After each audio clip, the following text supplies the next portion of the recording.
We probably talked about this program before, but it's been a while. Maybe we have some new insights. Oh gosh, yeah. Babylon 5. I'll tell you. Um, so I've talked a lot about my experience at cons, meeting the celebrities and so forth. And I got to say, the convention where and I think it was like, I don't know, second season or third season, I can't remember exactly, of Babylon 5. There was a convention here in the Chicagoland area, that was just, the convention itself was just awful. But I do have to say that the celebrities made it pretty darn awesome. They saw what was going on around them.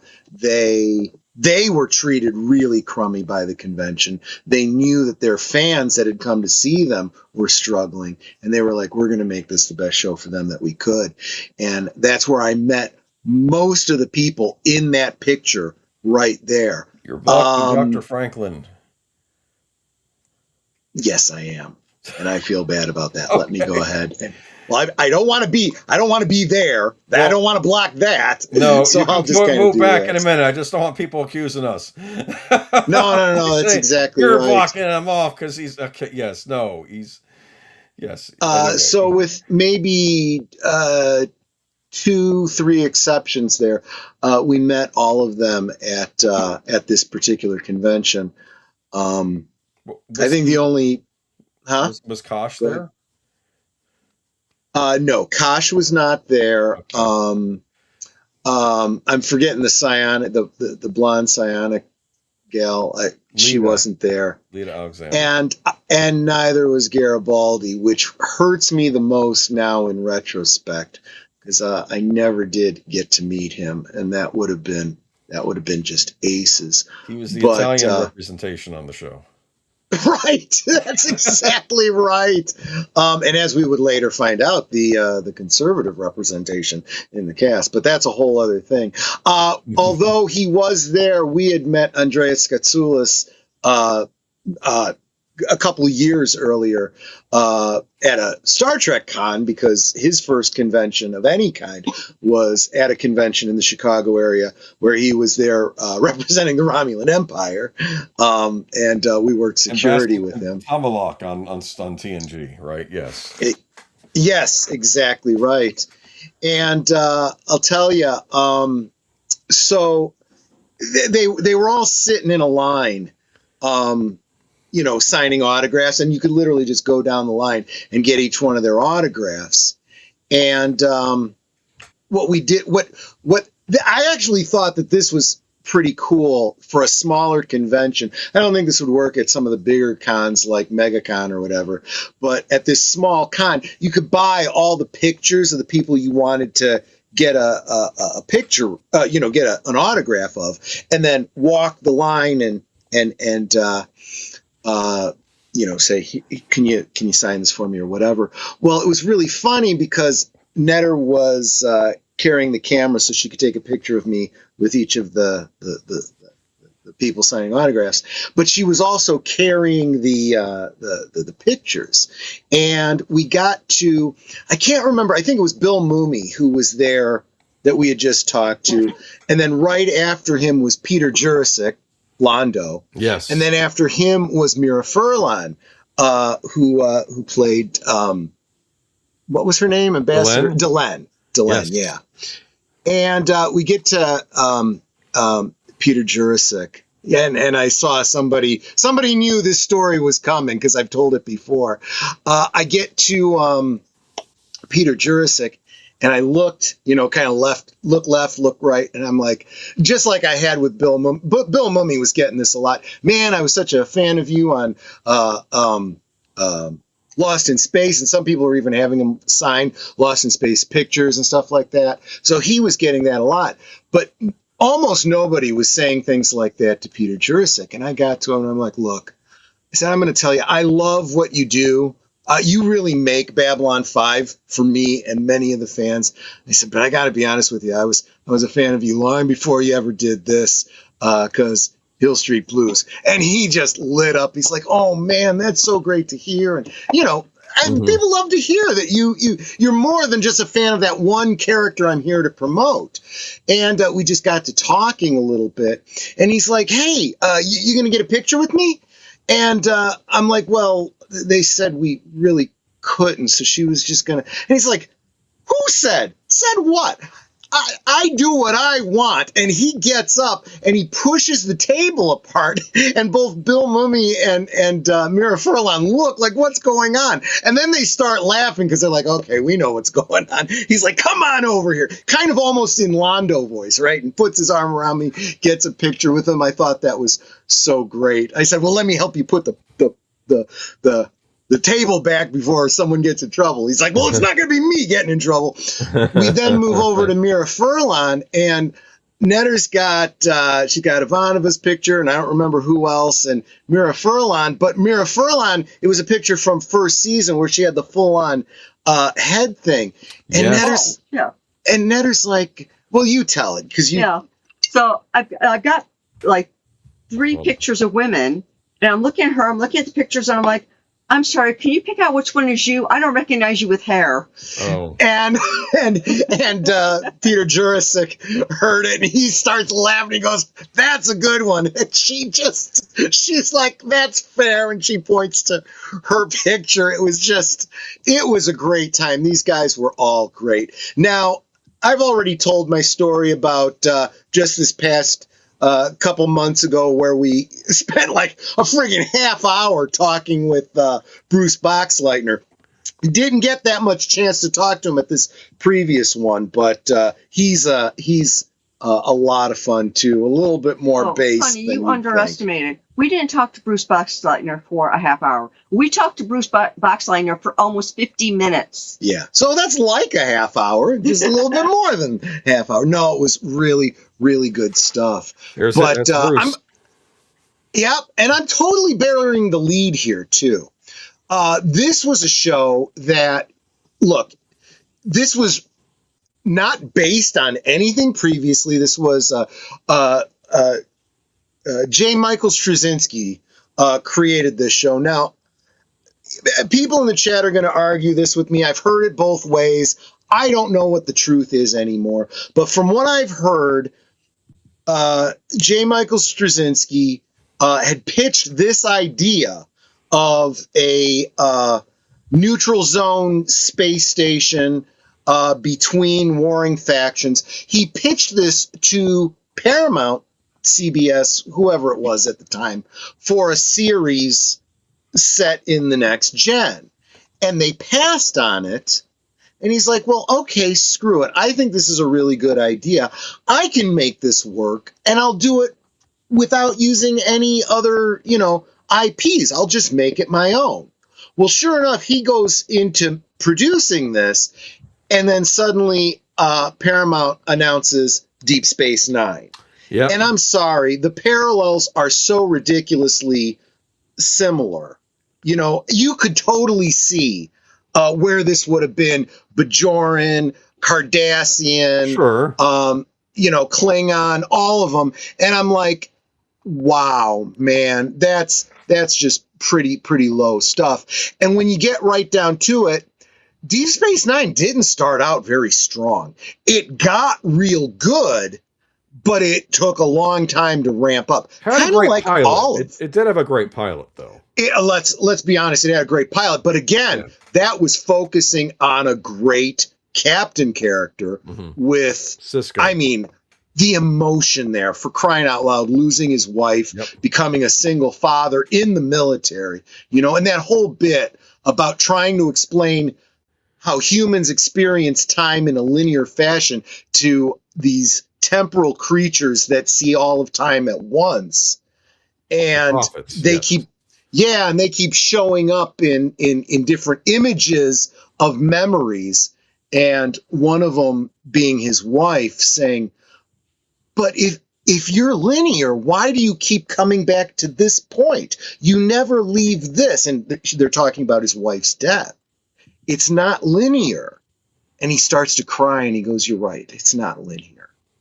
It's like he's trying to explain himself and they explain themselves to him through a very emotional moment. And it was, I'd say that moment of him wrestling with not getting past his wife's death in that pilot is just like Grace Zabruski and her scream when she realizes her daughter has been killed in the pilot of Twin Peaks. But getting back to Babylon 5, talk about another one that really gets you from the very beginning. Had a pilot. Was not as... Go ahead. You go ahead. No. You go for it. I remember watching the pilot and not being completely sold, but I said I will still watch it when it comes on TV because there weren't a ton of science fiction shows on TV, especially ones that weren't Star Trek. So I figured let's give it a chance. Wasn't as rough as TNG's beginning, but like I remember, I don't think they had the makeup quite down for all the alien creatures. I think they made it look a little too alien or something in the beginning. Yeah. And I think they dialed that back. Well, let's face it. Yeah. The race that Kosh comes from is like, oh my gosh, that's like way thinking. I mean, you don't start seeing that kind of alien until we get Project Hail Mary, I think, or something like that, where you go, no, this isn't just a humanoid, with different head bumps. This is a creature that grew up on a completely different environment, Yeah. It's life, Jim, but not as we know it, You might see it on something like Doctor Who, maybe. You would see really weird aliens, but even though they didn't have the effects all the time. But this show had effects. It had it was totally CG. Very early CG, which... I mean, it was somewhere between the photorealistic that we have now and like Money for Nothing. It was somewhere in between there, and I realize that's a big gulf, but it kind of really worked. Yes, because one thing that they really had on very interestingly was the space physics. You had these ships that would thrust, for speed, and then they would shut down their engines, turn on thrusters to turn 180 degrees, and then fire those same thrusters again to slow down, to go back the other way or to stop. There was no inertial dampeners or anything like that. And I'm like, that's really cool. And although they didn't really do the convention of no sound in space, before Battlestar Galactica did it, this show did, where it would have very muted sounds for the firing. So it was almost like if you were inside the cockpit, you would hear a sound because it would be reverberating through your ship, but you wouldn't hear it outside the ship. It was very, very... They'd have explosions where you would just see the light in the distance, and you would go, wow. The silence was almost deafening, Yeah. The ending for Babylon 5 still hurts to watch. Yeah. That's amazing stuff. I wasn't a fan of the pilot movie in past, and my dad started watching the show and talked me into it. That first season was much better as it went on. Because the first season is really about introducing you to the world, but there's always some new nugget you get each episode about something that's going to be relevant later on. So nothing's really a waste of time. Yeah. The other thing that I pointed out, that this show was a little bit ahead of its time. It joins the ranks of things like Twin Peaks, where you kind of want to have watched it all along to get what was happening. Deep Space Nine starts getting into that kind of thing too. Yes, each episode does stand on its own and you could enjoy them, but if you want to see the overarching story, you do want to watch it from the beginning. And what was very important is you said the first season really introduces you to the world, but it takes its time to introduce you to the characters too. It ties them to the world. It ties them to the history, and they all have baggage.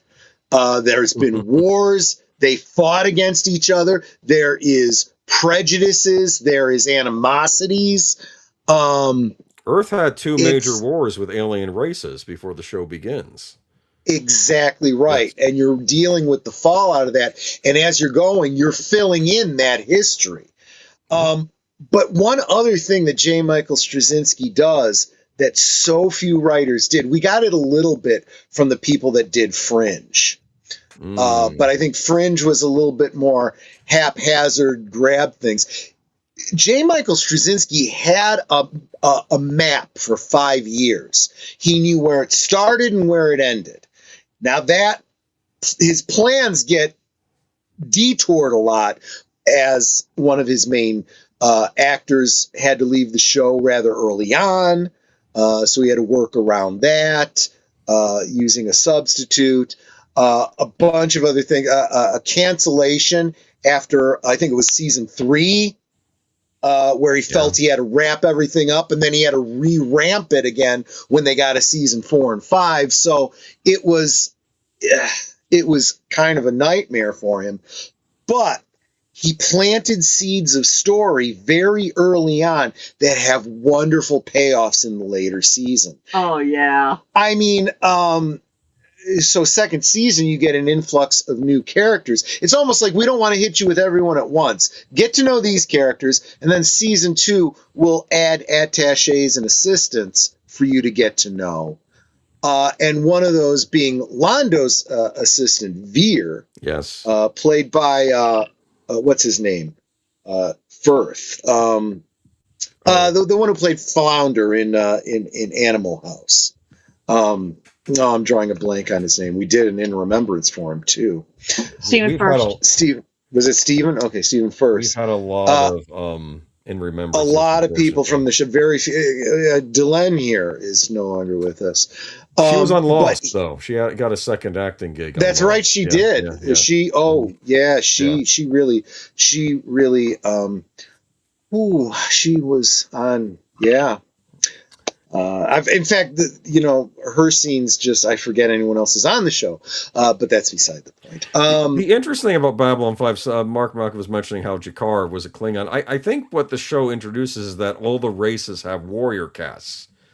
Like humans do, so do Minbari, and those are sort of like where you would find the more Klingon mentality, I think, rather than it being a specific race. Of course, I felt bad for the Narn, because the Narn were wronged badly by the Centauri, but and you've they're got not perfect either, though. Yeah, you've got the I'm forgetting what her race was. The Minbari. The Minbari, which you could analogize to either and or both the Vulcans and the Bajoran, because you got this like very priestly class. They're very very stoic, but they've definitely got a warrior class. Oh yeah. That they're the warriors. And then you've got the near godlike Vorlons. What was Vorlons? Well, they don't know they don't know much about Kosh. The Vorlons are very mysterious. You find out later on they're what they call one of the elder races. And hold on. Right. Who's going to forget about Zathras? I should have had a single photo for Franklin, though. I forgot about that. Talk about planting seeds. His story is so timey-wimey and done so well. It's time travel done right, because it sets up all the stuff that has a payoff later on when the time travel stuff is revealed, you know? But I was watching that original first episode of just the main season, not the pilot. Oh, here's another Star Trek relationship. Oh God, help me with her name. I always have it. And I know that Nate's gonna know her name like that. Trisha Tallman. She's the ginger. Tallman, right? Yes. She was the star of the remake of Night of the Living Dead. She was also Gates McFadden's stand-in in Star Trek: The Next Generation, because she was the stunt coordinator, or one of the stunt coordinators for Star Trek: The Next Generation, and many other shows, actually. So it was kind of nice that she gets her own, her own character on a TV show. She did also play some minor roles in Next Gen besides being a stand-in. Lita Alexander, that was her name. Lita Alexander, right? Exactly. There's a lot to unpack with Babylon 5, but it's I always felt the impression, like when it was on, that Star Trek fans, they were going after Babylon 5 fans and they were whatever, but maybe that wasn't the case at the conventions. I think that Star Trek alum didn't have a problem with this show. You see a lot of Star Trek alums show up on this show. That's very, very true. It's very, very true. And I think the fact that, the whole, like I said, whether or not it's true or not, the idea that this was originally pitched as a Star Trek show and then Deep Space Nine. I'm sorry, you try comparing this to Deep Space Nine, and Babylon 5 is going to win every time. It really is. Deep Space Nine, though, I'm going to admit, holds up better than I remember it holding up watching it now, though. I mean, I won't throw shade at Deep Space Nine. Do I like Babylon 5 more? Yes. But there's if you stuck it out until the final seasons of it, then I agree with you. Yeah. But I feel like Babylon 5 more hit the ground running. Yeah, maybe it was a big ask with the first episode to get to know all the characters and the lore and I keep comparing it to Star Trek. The better descriptor or the better analogy would be to Lord of the Rings. You actually have, if you consider what's his name? Sheridan being like Strider, and you consider the Rangers. They had their own Rangers. You had the Shadows, that would be like from Morgoth or whatever. You have Delen's people are basically your elves. I mean, you kind of. There's clearly meant to be at least some allegories to, and let's face it, you do the same thing with Star Wars, drawing from things. I mean, there's nothing new under heaven. I don't begrudge any creator pastiching some of our favorite fandoms as they create their own brand new, worlds. Mike O'Hare as Commander Jeffrey Sinclair, and he passed away September 2012 at the age of 60 due to a heart attack. Yeah, and he had some serious health issues very early on, which is why he had to leave the show and then come back for a guest appearance later on. I thought they worked that out pretty well, though, because we didn't know what happened to him. I thought maybe the actor left or the studio said we want to recast, so we got a different captain. But they didn't kill off this character, and he actually shows up later on, and he actually plays a very pivotal part in the lore of the series later on. So I don't want to spoil it for those who are watching it for the first time. I can say this, though. It ties in with the timey-wimey storyline that I alluded to earlier. So many people. Yep, Andreas Kansoulis. All of these, with the exception of the Doctor who passed away before we started doing Geeky Geezers, all of these folks have in remembrances on earlier Geeky Geezers. Real quick, wanted to say hi to Jesse Green. Good to see you, my friend. Jerry Doyle, Garibaldi, everyone. Yeah. I mean, it's sad, and this. I mean, this is probably why we'll never really see a I got the impression that Jerry Doyle and from things that, and I don't want to speak for him, but I'm just giving the impression. But what's his name? I just said it. Tron. Bruce Boxleitner. Bruce Boxleitner, yeah, was saying such nice things about Jerry Doyle. It's just. We mentioned something about how many people we'd lost, and when we got to Jerry Doyle, it was like a special hurt for him, like they'd been close. And I hope that was true, I mean, not that I want anyone to hurt over someone's death, but I love to know that people were remembered fondly too. Yeah. A lot of intrigue on this show, though.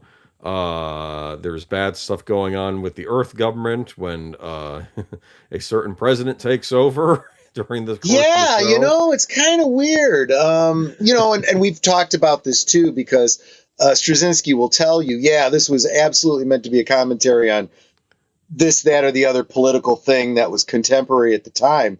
But you look at it and you go, but what you're talking about has always been and will always be, so it's very easy to project any time. Oh, I see that face, and it's like, dude, you've got to see this show just for his storyline. That's Mr. I don't want to Morden. give anything away. Yeah. Let's just say that there are. What do you want? I'll tell you what I Okay, want. let's go over this. There are 5 Yeah. main alien races that are the power players in the known galaxy. There are Right. the Narn, the Centauri, the humans, the Minbari, and the Vorlons. That doesn't mean that there aren't other powerful races out there that people don't know about.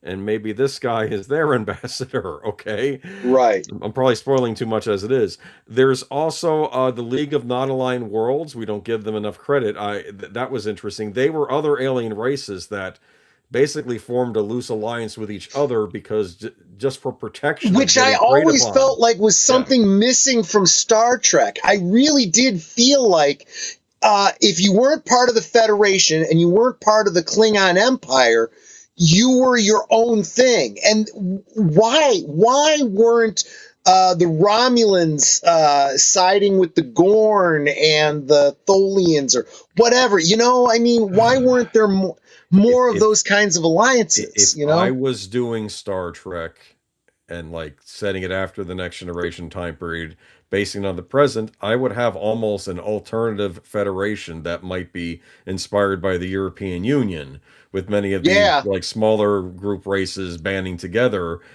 as like a foil for the Federation. Maybe not necessarily enemies, but like a foil for them in situations. Maybe they have different ideals, and it can be made up. Especially given the line from Star Trek VI when Asa Bor says, and of course this is from a Klingon perspective, she says, "What is the Federation but a Homo sapiens only club?" And I could totally see a whole bunch of alien races looking at the Federation that way. It's like, if we don't agree with your ideology, we're out on our own. If we don't accept your prime directive and this, that, and the other, and in a way, Quark was there saying that from the Ferengi point of view. Yeah, that's not true, by the way. Homo sapiens only. The Vulcans also carry a lot of weight, but that's about it. You're not wrong. It was almost like Vulcans. That's what it is. The humans on the leash of the Vulcans. Really, I don't want to say leash, but they hold influence. I think there's. If you watch Enterprise, there were some humans that felt that way. Oh, I know in the beginning, based on what I've seen from that. But it's interesting. But yeah, this is Mr. Morden. There's a lot of other creepy stuff going on here. Like I said, Straczynski said he was inspired by Lord of the Rings, Foundation's Foundation series, and the Lensman Chronicles, which were a big science fiction thing I was a fan of. He wrote screenplays for those books that were going to get produced into movies by Universal, and then they chickened out. They were going to have Ron Howard direct them. I'm so mad. We could have gotten Lensman movies, but whatever. But I don't want to get too much into spoilers, but these things, you see these, you run. Yeah. So here's a great use of the CG, right? Because these shadow ships, they don't have a cloaking device per se, but they have that look. Against space, you might not be able to see them. They really do function as shadows. They're just really cool, really creepy, and incredibly, incredibly powerful. Babylon 5 is a good example of how the United Nations or NATO can work and fail at trying to do its job. Here's the problem. Like Babylon 5, it was originally an initiative by the Earth government, but then when the Earth government gets kind of wonky, they don't really like Babylon 5 so much. I don't know if you ever got this impression from the show. I think they sent Sheridan there, the new administration that took over the presidency, because they thought Sheridan would just muck it all up, because they figure here's a guy who's probably hated by the Minbari. They'll drop out of the console because this is the only guy that managed to destroy one of their ships during the Minbari War, and he's just some soldier that'll do what we tell him to do anyway, because that's what he is. They underestimated him. That's what happened. Right. They thought he was going to be In a way, it was a lot like, and I forget which one was it, the Romulan? I can't remember. Mm-hmm. In Star Trek V, they send somebody to Narendra 3 or whatever it is, which is supposed to be, a neutral ground where the Klingons, Romulans, and humans come together. And she comes in all optimistic. We're going to have galactic peace. And the Federation Klingon ambassador who've already been there are like, this is where you go for your career to die. They sent you here to get rid of you. You know, and that's I get that impression of that's what they saw Babylon 5 as. But if the story was where the Romulan ambassador comes in and convinces them, hey, we can actually make this happen, and she actually challenges them to start working together. Yeah, there's plus, I mean, you know, when an outside force comes along. I don't know, the Dominion. Another parallel. Well, never mind. I can't believe I am actually defending Deep Space Nine. I'm the one defending Star Trek this time around. The Dominion. Well, no, because the Dominion was not the Star Trek ripoff of the Shadows. The Star Trek Over the Shadows was Species 7846 thing that were going after the Borg. That I felt was ripping off the Shadows or the Daleks, or maybe both. I don't know. Whereas I felt the Dominion. The Dominion was basically set up as an evil version of the Federation. That's how I saw them. Yeah, well, I saw them as a watered down version of the Shadows. So, well, anyway, what was I going to say though? But what I thought was interesting though, someone made a point how the UN can fail. The interesting thing about this show, the first two seasons start out, the last best hope for peace is Babylon 5. Season 2, last best hope for peace is Babylon 5. Season 3, Ivanov is doing it. The Babylon Project was our last best hope for peace. It failed. Yes. And then you see that was great. And then they show all the scenes of, yes. The first season of that season, or the first episode of that season, when she says that, you because you've been listening to it all along, and you think you know what she's going to say. It's like, damn. It was a gut punch. And she was right. I'm sorry. Yes, she absolutely was. The last best hope for victory is Babylon 5, because now there's a horrible war going on. Yes, with the well, we want to get into it. We don't want to get into it, but anyway, Babylon 5, check it out. Someone mentioned it's on Tubi. It may be somewhere else closer to home. You may want to check it out. We're going to get to an article like that in a little while. But anything left to say on Babylon 5? I could go on for hours talking about this